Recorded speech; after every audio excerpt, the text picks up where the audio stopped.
muchachos, me pidieron que les presentara a ustedes.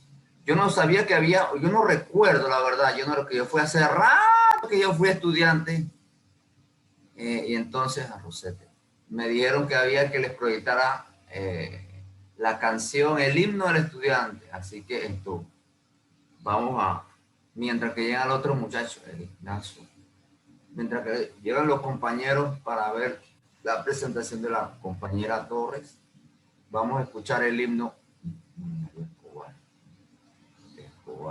Vamos a escuchar el himno del colegio. Bueno, el himno del estudiante, mejor dicho, ahí los pueden ver. Vamos a...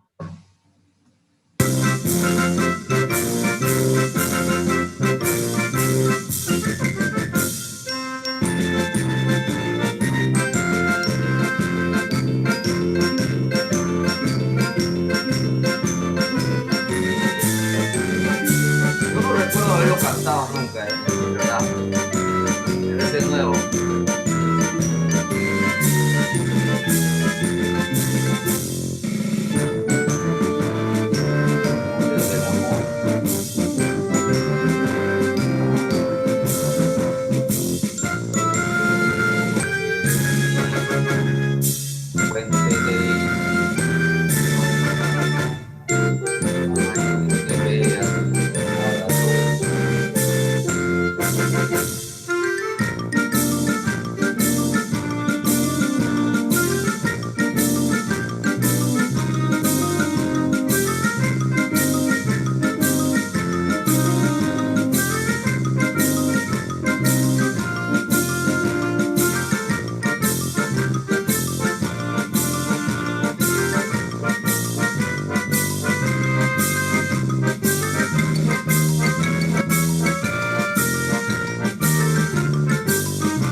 Se acabó, se acabó. Yo en realidad, te soy sincero, yo nunca había escuchado ese himno del estudiante, pero el profesor José me dijo, pónselo a los muchachos.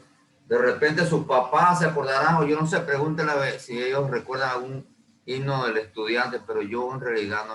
Yo conozco el himno del profesor, del maestro, pero del estudiante no. Chicos, enciendan su cámara, por favor, enciendan sus cámaras. Vamos a empezar la clase de hoy. Acuérdense que el día de hoy es el día del estudiante y tenemos una invitada especial. Si la pueden ver ahí, chicos, está su compañera Ana Torres, la que se va a encargar el día de hoy en la clase. Enciéndame su cámara, que quiero tomarle foto a todos. Enciéndame su cámara, chicos. Enciéndame sus cámaras, por favor. Enciéndame sus cámaras. Tengo que tomarle foto, chicos, por favor. Ok, enciéndame su cámara, enciéndame su cámara. Muy bien, gracias. Perfecto.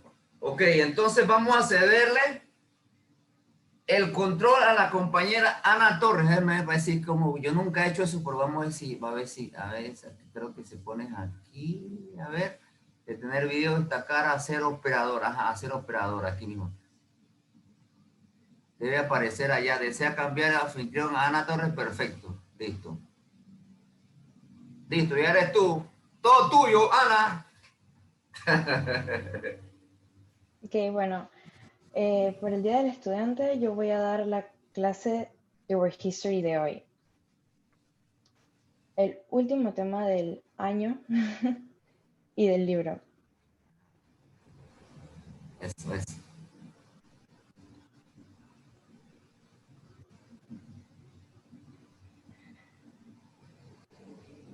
Toward the present day. The end of colonialism independence in Asia and the Middle East. Great Britain had a lot of colonies, but they viewed India as the crown jewel in its empire. By 1920 and 1930, the independence of India was led by Gandhi with a non-violent protest against the British rule. By 1947, the United Nations voted to divide the Palestine Mandate, formerly under British control, into Jewish and Arab states. Palestine rejected this decision because in 1948 it was divided to create the state of Israel.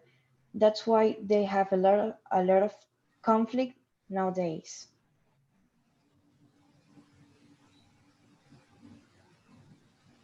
New nations in Africa. European countries such as Italy, Belgium, and Portugal also have colonies in Africa. By 1954 and 1981, the colonies of those European countries started to gain independence. By 1954 and 1962, Algeria had to fight a bloody 8-year war to win its freedom. And in 1956, France granted independence to Morocco and Tunisia.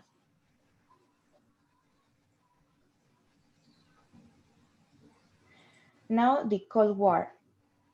The Cold War lasted for over 40 years, or 44 to be more specific. This divided the world into communist and non-communist sides after the World War II.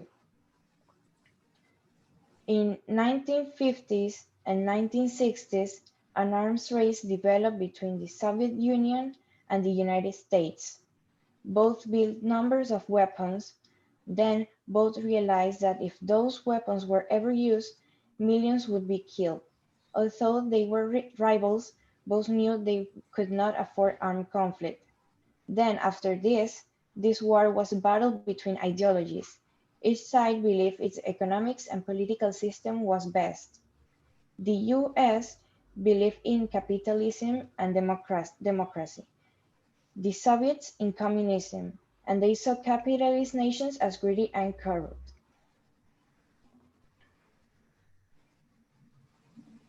In Berlin, Germany's capital, the Allies, US, Britain, and France, controlled the western half of the country, and the eastern half was controlled by the Soviets. While conditions in West Germany, led by the US, began to improve, those in East Germany did not. So in 1961, people in East Germany began to flee to West Berlin. To stop them, the Soviets, the ones that controlled the East Germany, built a wall along the border that is known as the Berlin Wall and was destroyed in 1989. In 1950, communists of North Korea invaded non-communists of South Korea, starting the Korean War. The United Nations sent troops from the United States and its allies to defend South Korea, and Chinese army helped North Korea. After 3 years of war, the war ended with no winner and Korea remained divided. Vietnam also split in two, a communist and a non-communist South. In 1957, the communists began the Vietnam War to overthrow the South. The US sent troops and aid to support the South. Still, the communists prevailed. In 1976, Vietnam was reunited as a communist country instead of remain divided as Korea. In 1979, the Soviets invaded Afghanistan to strengthen its communist government. Afghan rebels aided by the US battled the invaders. By 1989, the Cold War was over with the demolition of the Berlin Wall, and the Soviets left in defeat. Now, terrorism. What is terrorism? Terrorism is a criminal activity involving the use of violence against civilians to create fear and to push for political change. A new kind of war. Terrorism toward the US worsened in the 1990s. A terrorist group called Al-Qaeda, founded by the Afghanistan-based Muslim Osama bin Laden, used terrorism to attack the United States.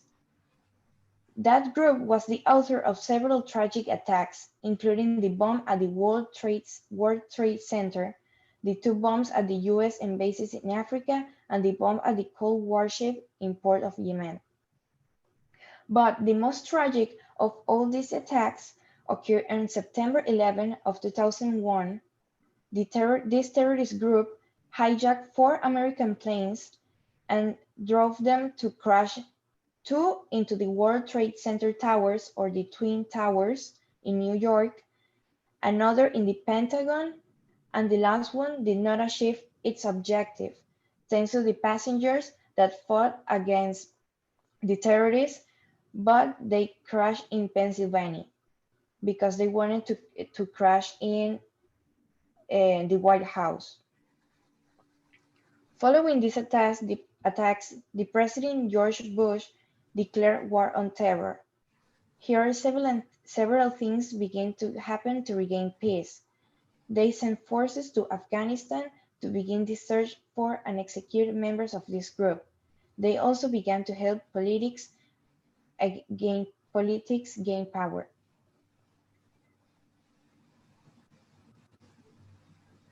Global interdependence. Global economy. Nations are connected in a single economic network. Natural resources, capital, product parts, finished goods, and workers move from country to country in an international process of producing goods and services. This is possible thanks to our technology: trains, planes, cars, telephones, email, video conferences, among other things. Today, the internet is widely used for this type of shopping. With a simple click, you get what you want. World of tomorrow. If we put the global economy aside, other developments have created new challenges. If we put an example, it would be increase in the population over the years. One of the biggest fears of scientists is that one day we will run out of resources. So we have to find a way to take care of our environment. The human being has been looking for various solutions to this problem.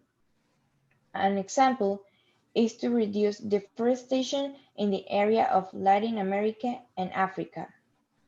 Other problems would be pollution in the air and the increase in temperature. Independent organizations are working on solving this big problem.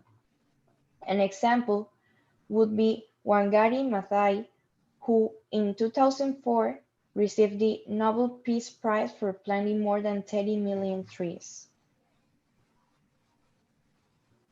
This is the end of the PowerPoint. Now we are going to do a quiz. Okay, go ahead then.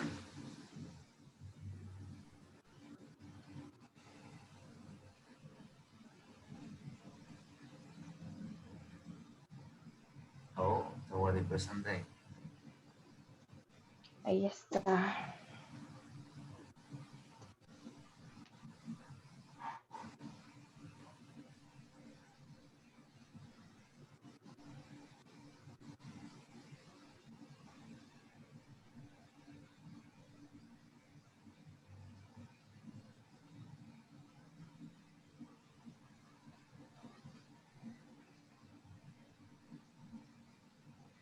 ¿Cómo vamos? Ah, dice eso. Ah, ya está. Ok, chicos, tienen que entrar, entre, vamos. En Quizy, este es el código. Entren todos en Quizy y entren el código. joinmyquiz.com.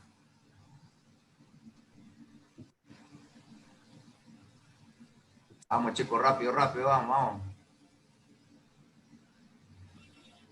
7, vamos. There are 20 questions about all the PowerPoint. We made the quiz.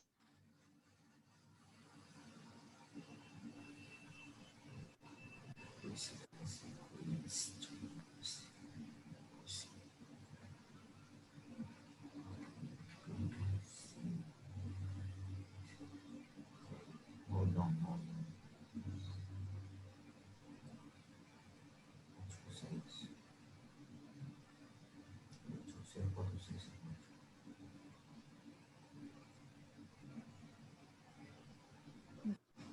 Okay.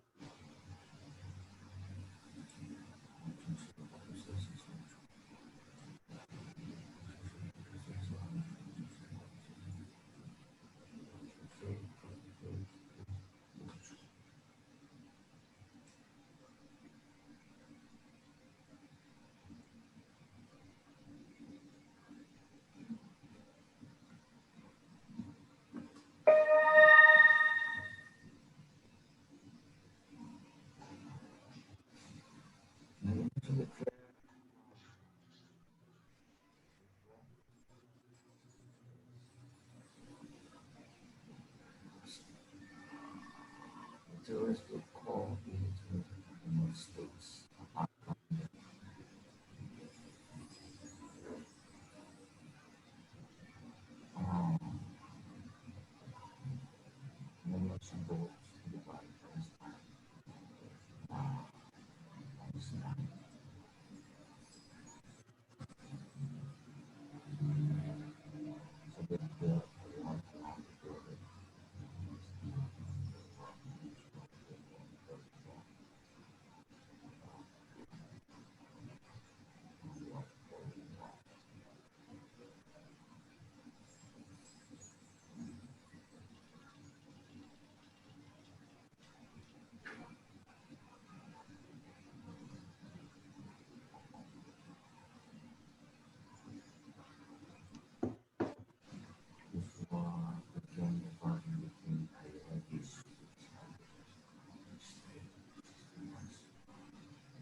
que hacer algo. ¿Ah?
Oh my God.